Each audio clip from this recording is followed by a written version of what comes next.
Hello, Cinema Satsang viewers. We are here with you again on this in this colorful setup of Rajshree Ojha.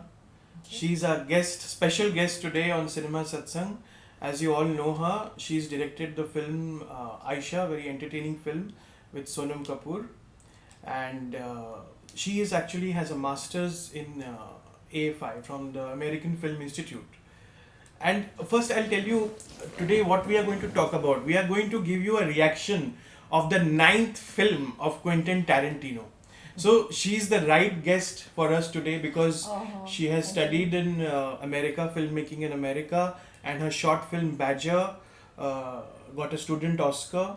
Thereafter, she directed an independent film called Chaurahen, which had Charlie Chaplin's granddaughter, Zeenat Aman, Victor Banerjee, amongst others, and of course Aisha. Then one segment of a film called Ex Past is Present, starring Rajat Kapoor and Radhika Apte. So you were the right person to bring on the show for this film because you've lived there and you've studied there, and you have a subject. You are working on a subject since a very long time, which is called 1968. So this is a nice coincidence that we got you for this film. Thank you. So once upon a time in Hollywood, I'll just briefly introduce the film and then we'll get you in. There is always an excitement, the anticipation to go and watch a film. After a long time, you have this. I was excited to go and see the film, and then it stays with you for a very long time. At least one night or 2 days, the film will stay with you. I'll briefly tell you the story. It is based on the infamous murders of Sharon Tate and her friends, and she was a Hollywood actress and the wife of Roman Polanski. So it is loosely based on that, but Tarantino has added fictional characters of Rick and Cliff, Leonardo and Brad Pitt. Rick is a fading TV star who has failed to make the crossover into film, and he is very insecure at this point, and where everything is changing in 1969, which I would like you to talk about. And Cliff is his body double, stuntman, friend, nanny, everything rolled into one. So this is the story. There's no story actually. This film is a 2 day in the life, 2 days in the life of these three characters actually. And one more very important thing, it's an encyclopedia of that time. I think it's a reference book. If anyone wants to reference that period, that music, so one can easily pick up the film and get all the answers of Hollywood of that time. So tell us, contextualize the film for us. For me, the film Quentin was, as a filmmaker, I feel he is actually taking vignettes of that era, and he has put it like it's collage of so many different things. It's colorful. 68 to me is like the most amazing. This I've been, as you know, you mentioned, I've been researching on the 68 and the hippie culture and the flower power and how things, and 68 69 was the time where mainstream Hollywood also was changing. There was all these musicals in the 50s. There was all these Hello Dolly. There was all these other kind of musicals that was coming in, Sound of Music and all that was, fading away. And here was a new filmmakers were coming. There was Bonnie and Clyde. There was The Graduate, and then there was Chinatown. So Roman Polanski's Rosemary's Baby. These films were coming in, and it was changing. The time was changing, and I think Quentin really this film to me, as we were discussing earlier, I had not seen. I had actually stopped watching Quentin Tarantino film. I love Jackie Brown. It's one of my favorite films, and I love Pulp Fiction. These are my favorite of all his films. Really, I don't like a lot of gore, as you know, and he is so gory. But I love Kill Bill. That's another film I really like. So going back to Yeah, the so 60s. was that period That good or bad 60s, for Hollywood? that was the Or best period. There was a lot of new directors coming in. I mean, you have the best of best. You have Roman Polanski. You had, the spaghetti westerns were coming so out. basically it was a transition. transition Actually, and you see this period. in the film also. Yes. Like you see in Rick Dalton as a character, he's transiting. In the 50s, he's dancing. He's in this, he's in this TV show which is really popular, and then he goes into another TV show which then is he the just Lancer. remains as a guest. No, on he's TV the shows. antagonist. Yeah, he's the antagonist. He's fading out. Yeah, he's and going down. he's playing the bad guy, but he's playing it with such panache because things are changing, and it's becoming more real. The little girl scene where you see, Rick Dalton sitting with the girl, the young little girl who's reading this book. I mean, I felt like there was like, Easy Riders, you see kind of like, those, the father-son, I feel like a lot of references of lots of references. music references, Music is just references. mind blowing. I mean, you had the best of best. You had Simon and Garfunkel. You had California Dreaming coming in, and it's so many, and it automatically takes you. I mean, Quentin is known for his music. I mean, if Pulp Fiction was one of the best soundtracks ever, and I think this is his second. I think is the best soundtrack, and he has fantastic choices. First 15 minutes is just driving in the car. Exactly. The characters driving in the car, Imagine listening to music. I mean, listening to radio. But that's what was in the 60s. If you actually see his, even I've been actually following this film because I like the actors, and so I was just saying, let me see what he has done, and for some reason I felt this is like a romantic homage to Hollywood, which was changing. And he himself said that he was 6 years old, so and he himself was traveling in the cars, used to listen to his radio. Yes, and his stepfather would take him on his drive. And I thought, that's fantastic. That's what a director does. You go back and see, you bring back those things and how you visualize. So I feel he has visualized it, and he's not put a green screen. That's fantastic. And you take, you're actually creating that 60s. I shot my AFI thesis film on Panavision. So I feel like, oh my God, this is 35mm Panavision. I mean, this guy's shooting. Kudos to him. We are all shooting in digital today, but yeah, it's good or bad, but we are filmmakers. That's what it is. Film is film in the end of it. And I think the colors, the saturations, it comes out, it's so bright, and there's no, and I love the opening because there's no dialogue. It's for a long time, this just visual treat, because that's what cinema is. Cinema is music mixes with sound, with, it's talkies, but it's still. Actually, there is nothing much happening, but there is so much happening in your Tarantino films. You're always on the edge of the seat. I am flesh and I am bone. Rise up, ting ting, like glitter and gold. I got fire in my soul. Rise up, ting ting, like glitter. Yeah, you think something is gonna happen, but this is like a slow burner. Yeah. It takes you through the ride. But I also feel this is burning. a romantic film. This one really is a romantic film for a period he grew up in, for a place he knows very well. And I kind of studied in LA, in LA too, and I saw those places. So it reminds you, if you are in LA, you've lived in LA, even for a year or 2 years, you'll know those places. You've seen those people. You've met some of these actors. And you feel like, oh my God, this is how life is. And you still see people driving in their Chryslers, or they have their Chevys. They're some old people, but still it's so good. It's nice to see that. And you were very attracted to that period. You were working on that subject. I love the music. The period itself is so because a lot of things were changing politically. It was changing. For America, a lot of things were changing. The culture was coming in. There was a freedom, of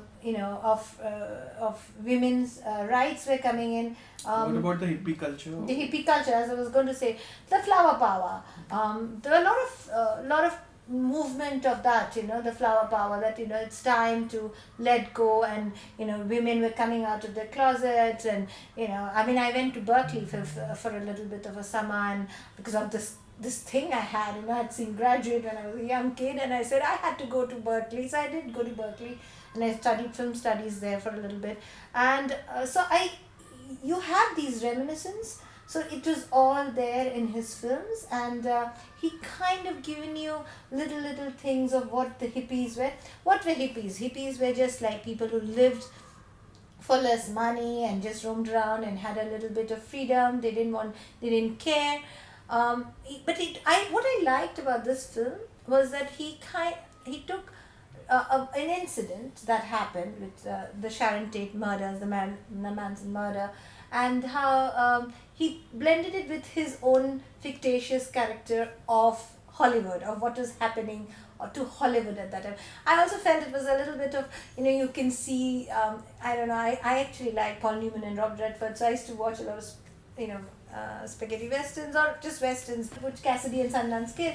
I felt like there was a little bit of that in happening with the character of Cliff and this guy, Rick Dalton. The scenes between those two is like really those two, you can think of Paul Newman and Robert Redford sitting and doing, and then the music coming. There were a lot of shots also that way, which I thought has those reminiscence of that period. So I feel this, he captured it is an homage to Hollywood, an homage to Los Angeles, because Hollywood is a place. Yeah. And it's got these colors, and it has got these people. Did he portray hippies negatively in any way? Did you think? See, he did. This question thought came to my mind now. I think it's how people because perceived. He associated them with the mansion. The murders. It was Manson actually, killers. The Manson killers. Manson family. See, the hippies were, some did take. I think there was a Western outlook of the hippies, and I think it's a 6-year-old Quentin Tarantino looking at this whole murder, the Manson murder, what happened with Sharon Tate. She was really a beautiful woman. She was also married to Roman Polanski. And there was a poster child. She was actually a hippie poster child. What is a hippie? I mean, hippie is a free living, spirited people who believed in equal rights or lived in freedom. They believed in freedom. The Manson family, on the other hand, used this freedom because this gentleman, he believed that he could not get through the barricades of Hollywood, and so he bought 5 or 6 these few young women lost or men, and they got together and he said, let's kill. Anyway, the point is, he kind of showed you his version, so I can't, it's his version. I don't have a problem with it. It's his version, as I said. But I thought he kind of, it was not about that. It was about, and then he did a very beautiful thing. He actually fictionalized it. So it's not actually what happened, because what the gruesome murder was, but he fictionalized and he made it a, ever after, what if it was. So that's what lighted. That is his speciality. Yeah. All of us are expecting something, and he changes. And he doesn't even show that. He gives us something else. But we don't want to reveal the climax. But yeah, and I think it's a great storyteller. Surprises us, exactly. Shocks us, and he's a great, he writes like that. So I think there's something about it. But in this film, I didn't feel there was so much gore. There was no much. I mean, there was a lot of. He doesn't take the gore seriously. He doesn't take it, but sometimes it does too much. But this time, so we also don't take it seriously. After 9 films, we don't. In his film, especially. I think a 6-year-old saw the murder in a certain way, and how he saw it, and that's what he kind of perceived it in this film. I feel Tarantino has a fragmented reality. This is the word which I have thought in my mind. Okay. There is fact, there is fiction, and he seamlessly merges the two, and then you don't know what is fact and what is fiction. But that's what I love about him. Yes. I, as a filmmaker, I would love to do that, because I think that's when you forget. That's when you get into the film, Yeah. and this is what I like. Yeah, it is absolutely fabulous. There is no Yeah. doubt about it. I It don't is- want to see It is facts. superb. But the debates of that, like Brad Pitt in an interview, he said, "Can we kill Hitler?" In Inglourious Yeah. Bastards, Hitler was killed. So the history is distorted Yeah, completely. of course. So can we even do that? Is it possible? So Tarantino just doesn't care about those things, and I don't know, of course, what is going on in his mind. So the Rajshree, what I want to say is, he works on so much detail. This film It's is like an full of- encyclopedia. It's so Exactly. much detailing, and yet he breaks everything, and he takes the fact and he turns it into fiction. So there is a contradiction there, and he creates his own world, But and he makes us part of that world. isn't that cinema? It is beautiful, of course. It may be flawed, but that is why he's an auteur. Of course, that's why He's might be slightly flawed. There might be some problems. Every He kills Hitler art when can- he's not. But art He is changes not history. perfect. Art But is that not is why perfect. he's Tarantino, and that is why he's an auteur, course. and that is why we all love him. Yeah, I also believe this, and I actually had this conversation with you in the afternoon also. I said, art is not perfect. Art is what it is. It's perception. It's also subjective. It is his perception. As a filmmaker, I believe he does something I would want to do. There are a lot of people who will say, no, this is exactly, I don't want to do it this way. I want to do it more differently, more realistically. I mean, you can go on. There are a lot of filmmakers who will be very to the point, and but I feel when you take a fact and you fictionalize it, it becomes more interesting, and then you make your point of it. Then you have something to say, and I feel, and to me, Tarantino always has something to say. Maybe they're good or bad, but he always has something to say. So I don't think he should be, and he has said this could be his another film and then he's over. He should not do that because he has a lot to say. Make more films until we live, at least. Exactly. So I think the production design of the film is very, very beautifully done, and it's very detailed. Even if you sit in the car, उसमें car में भी उसका जो 1960s का जो होता था वो एकदम उसका knob तक भी ठीक when they have taken it from there, it's like so detailed. If you see the post, like when he's driving, these big the places that are still existing, but still they're like, some of them are gone, but he has made sure that they are still there. So people who lived in the 60s or the 70s, they know that this is what Hollywood Boulevard was like, and that's how you drive. So I think there are some fantastic, even if you go in, like if you go to Rick Dalton's house, or if you go to Cliff's he was staying in his little trailer, each rooms were so well done. I think Margot, when Sharon Tate, Margot Robbie goes into the cinema hall, that whole cinema hall, you feel like you're in the 60s, and that's how you watch. I'll go back to costume. What fantastic costume! I mean, I love the 60s, but as a director, I have seen you especially like these two departments. I love costume. Production design, I love art design, and yes, costumes. I think if you put You look at Aisha's costumes, you'll know. No, but I also feel this is cinema is a costume, the art direction. It comes. It is it's cinema. If you don't have it, if you just put a camera, it looks the same. I'm not making a documentary. I'm making a fiction film. Lot can change. Lot can change, and I think that's where it come from. I actually, when I was in school, I'm in AFI. And I remember one of my teachers actually told me this, and because I had this whole thing that I was going to make a film and it has to be in this certain place and I have to create. He said, it's film, darling.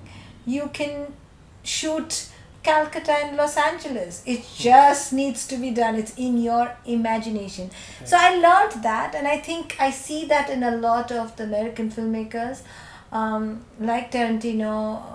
I feel like they are they have their own imagination, and when you go into their world, it's so beautiful. They don't have to created a lot of sets also, right? Yeah. And I think they're very well, he works very well with his production designer, and she's very good with it.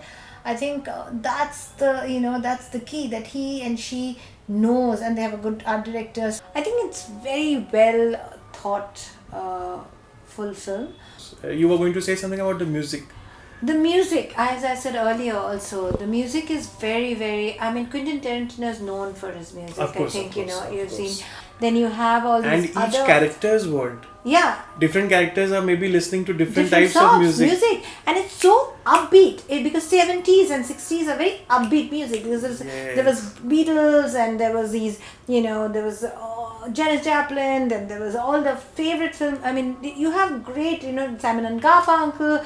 I mean, there are some, fantastic music that's, put in there, and each scene, has these really, and there was a cut with 3 music cuts into, and I think that's fantastic, because we really don't, as filmmakers, we don't get the importance of music. We think, okay, we have put these songs and but there's so much more. The soundtrack is so much more than just... It tells a story. Exactly. And there are a lot of silences as well.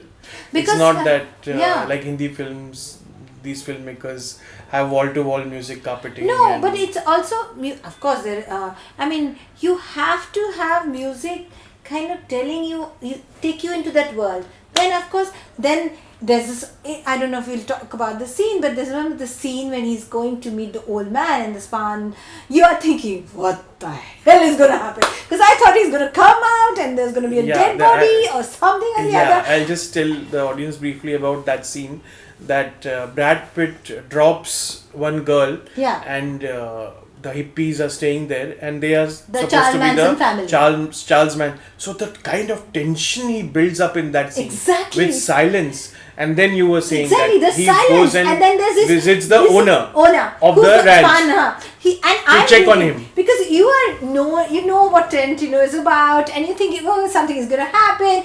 Also, it kind of reminds, because we are all filmmakers, we've all seen these films. So I thought, okay, it's another maybe 7. You think of 7, you think of all these films, Natural Born Killers. I'm thinking so many other films come into my mind.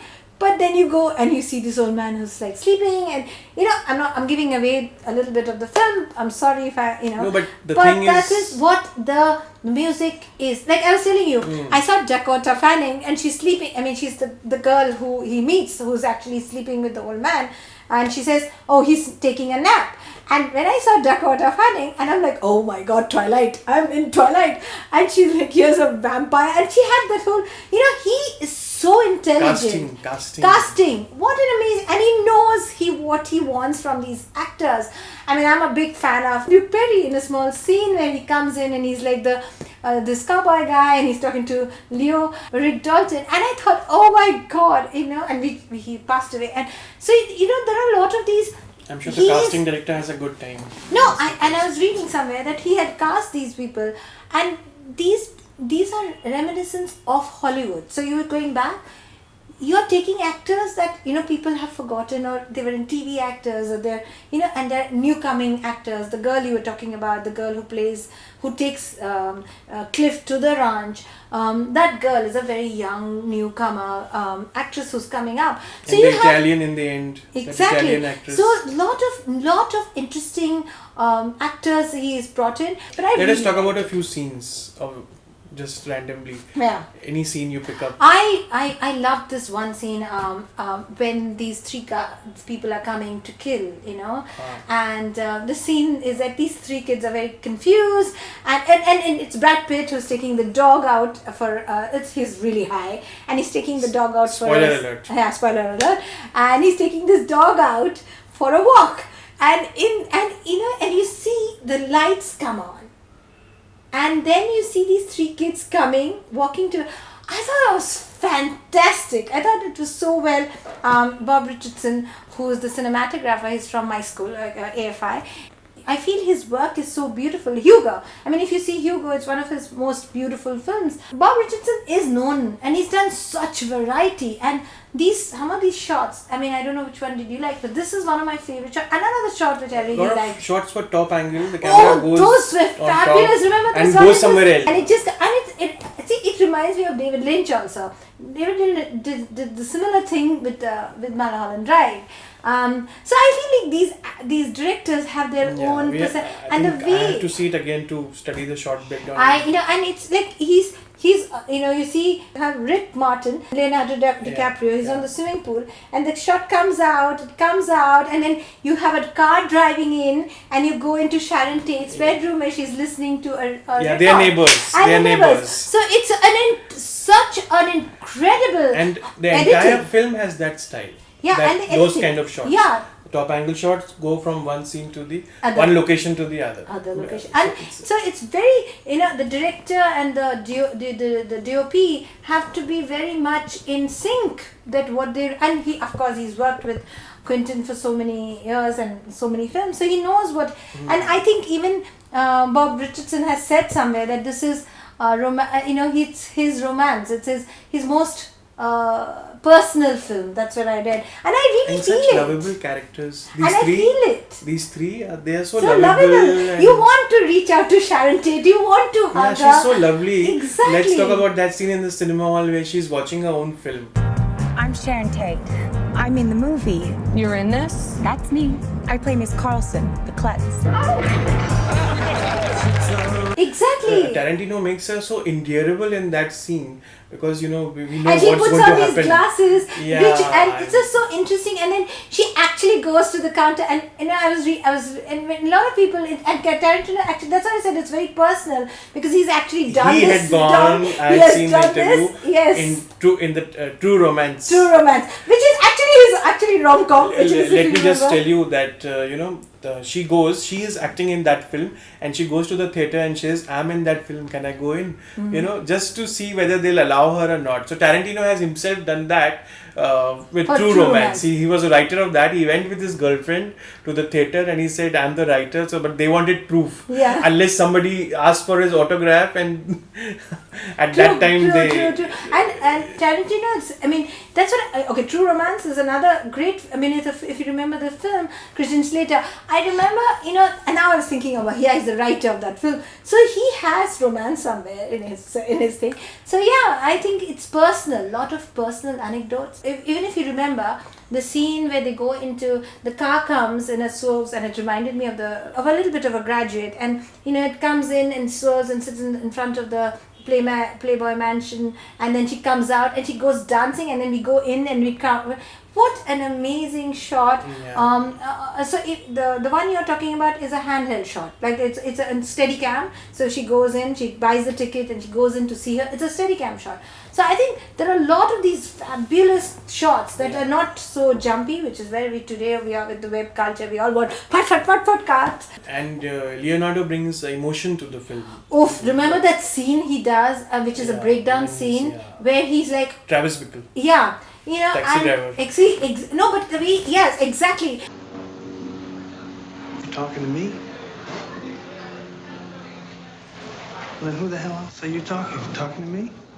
But here, I also felt more of an actor, of the past actor and the new actors, and how he has to kind of show his way into that world. I really did, at that time, I did not connect to the taxi driver. I did not connect to that. I connected with the... With and him. the scene after that, when he cries, after giving a good shot. Exactly. That is the only time you feel when emotional. I think Leonardo has brought that. Yeah, as a filmmaker, we know this. And it's also like I feel like somewhere Quentin Tarantino is saying that what if, this is it, you forget me. Because we all want our stories to remain forever and ever. And I think that's what Hollywood is. Hollywood has these, transition period. And I think that is Leonardo's credit, because Tarantino is not so emotional, I dare say.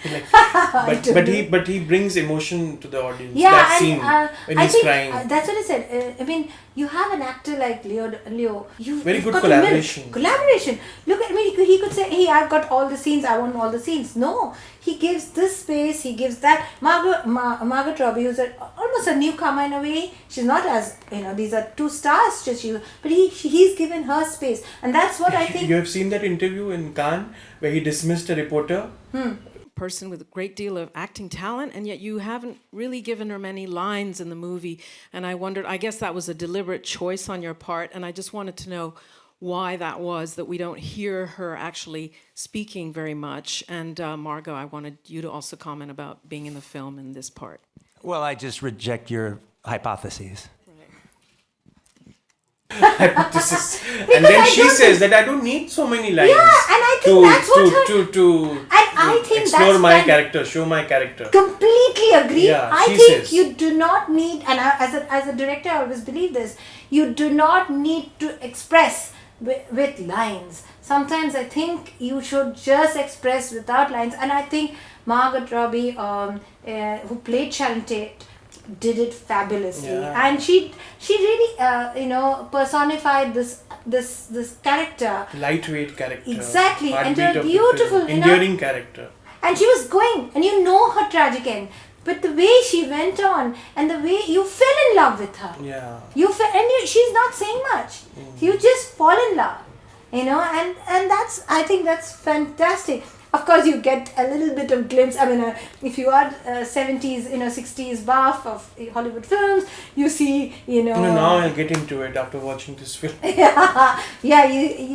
have a lot of, people who come and go. They mentioned Bruce Lee was also there. Yeah, that's what I've said. Her daughter is not happy.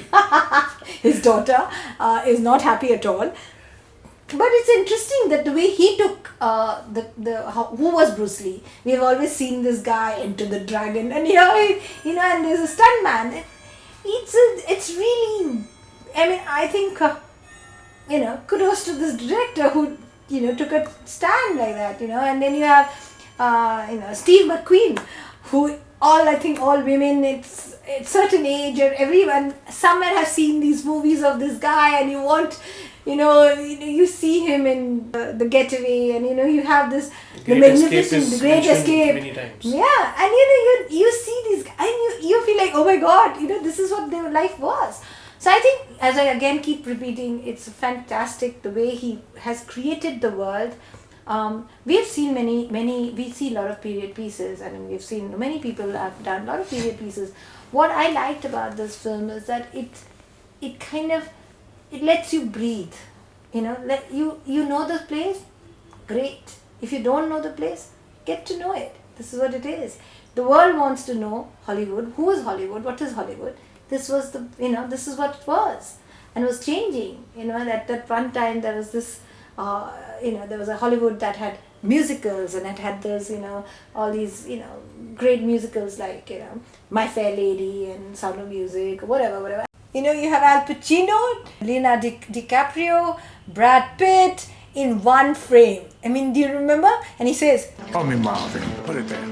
That your son? No, that's my stunt double, Cliff Booth. Is that your son? I mean, we fell off the chair when I heard the dialogue. So I think he kind of has this whole, like the way he put him. So I think a lot of, and this is my closing remark for this review of mine. This film to me is Tarantino's. He's taken all little references of all his films, somewhere little Reservoir Dogs se leke, everything that he has done. He's taken a little bit of it. Somewhere it is there in his little puzzle of this whole film. And there are little bits there. And if you've seen all of his films, you'll see a lot of. But I also think a lot of directors make their own film over and over again. So yes, he has, and they put it in a very little vignettes. So and then he's put a collage of all this, and he's given an homage to Los Angeles, Hollywood, a place where he's grown up. I think hats off to the director. This is one of my favorite Quentin Tarantino films so far. So you heard that interview where his AD reads the script, and No. what he says, oh, you've not read. So he calls everybody to the house, to read the script. Yeah. He doesn't give out the script. No, Everyone has to come to his house and read it there. The script is decorated with Various food things items and coffee things that I and know. coffee mugs, and Yeah. so this is the match. So the assistant director whom he works with, Yeah. and he doesn't work without him, and he says that I can't work without him. Yeah. So he comes and he reads the script and he says, wow, the ninth one. Yeah. And after he finishes, he says that all the 8 films are in this. Oh lovely. That's his comment. Oh. So you just had it bang on. Okay, great. And that this covers almost his whole filmmaking career, and it's like a mini conclusion, but a great encyclopedia. And he's going to maybe go Do for one his conclusion in the 10th. But I hope he doesn't stop making films. He changes his mind, and a great auteur, and he's made a great film. And we should all go and watch the 9th film So of I will Tarantino. leave one more thing. Yes. When you said something about, and this just came into my head, and you said fiction and reality. I mean, it's a very Hindu thing about Maya. So, what is fiction and what is reality? And in his mind, cinema is make-believe, he says. Exactly. It is not real. He tells people it's not real. It is That is why violence Maya. also he doesn't take seriously. Exactly, it's Maya. So even if you think about it, it's Maya. So what is Maya? Maya is make-believe. I mean, if you remember Kill Bill, in Kill Bill, when she's they're slicing, and it's so beautifully done. It's so beautifully choreographed, the whole idea of the killing. And so I think he doesn't take his cinema so seriously. Cinema to him But is make the believe. kind of detailing he does, that is so serious. So it's like a contradiction or a... Isn't that the most? It's a Maya. He makes you believe in his world, and I think that's what makes a filmmaker a fantastic filmmaker. I don't know about auteur, but I feel he's a good filmmaker when you take you into his world and tells you, this is my world. If you can make me believe in your world, you've got me hooked. And he's an inspiration to every filmmaker because A lot of his of energy, young filmmakers, yes. enthusiasm. Look at his colors and his people he chooses. He has such interesting actors coming in performing for him. Everybody wants to work with him. And there's an energy in this Yes, man. I mean, if you yes. see all his interviews, so much energy. I mean, that's fantastic. And I he think started his career as a independent, almost like an independent filmmaker. Of course. Did you know that he has not assisted anybody? And that's fantastic, He I has think. not assisted. And I agree. I think it's the best thing that that he does, because he had his own vision, and I think when you have your own vision, you don't need to. But that doesn't mean he was not educated about film. He, from his childhood, he was reading, studying, watching films. I'm happy that I went to see it, and I'm really satisfied. And are you happy to do this interview I today? am, To be a Kabir. guest I'm really on happy Cinema that you Satsang. told me to come and share. And coincidentally for this film and Thank you, opinion thank you. on this film, and please go That's and good. watch the film. Please watch it and fall in love with it. Thank you. Thank you so much. Please like, share, and subscribe for more such videos. Thank you.